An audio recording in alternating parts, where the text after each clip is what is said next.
We always measure money against the US dollar. But what if the dollar isn't the strongest currency in the room? This video ranks the world's money not by global influence, but by raw value.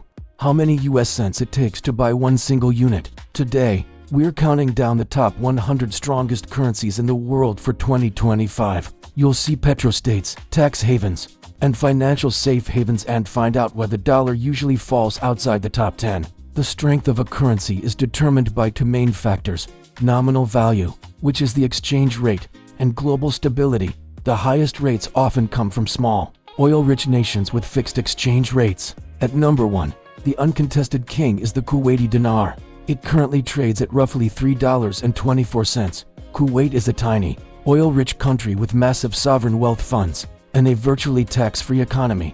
Its currency is pegged to an undisclosed basket of other currencies, maintaining its extreme value. Number 2 is the BahrainiDinar, trading near $2.65. And number 3, the Omani rial, at about $2.60. Both are oil-rich Gulf nations that maintain a high, fixed peg to the US dollar. Moving down the list, we find number 4, the Jordanian dinar. Unlike the others, its strength isn't primarily from oil wealth, but from a strict peg to the dollar that keeps its value high at about $1.41. Numbers 5 and 6 are the British pound and the Gibraltar pound, valued around $1.25, benefiting from the London financial hub. Number 7 is the Cayman Islands dollar, a major offshore financial center, pegged high at $1.20. At number 8, we find the first true safe haven, the Swiss franc. Its value is built on political neutrality, low debt, and stability, currently around $1.11.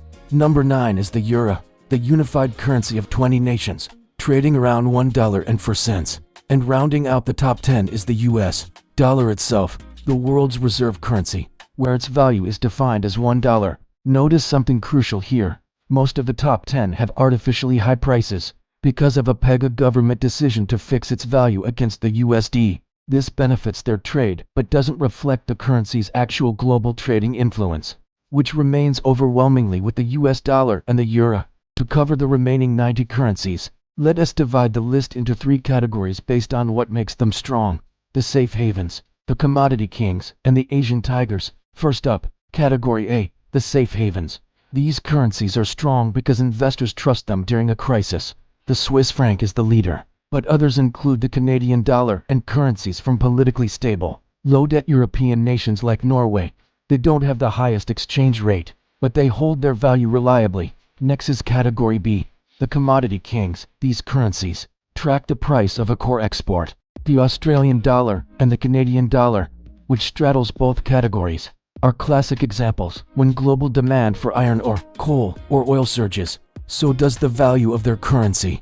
This strength is volatile, as it's tied to global prices. And finally, Category C, the emerging leaders. These are currencies from rapidly growing, manufacturing-focused economies.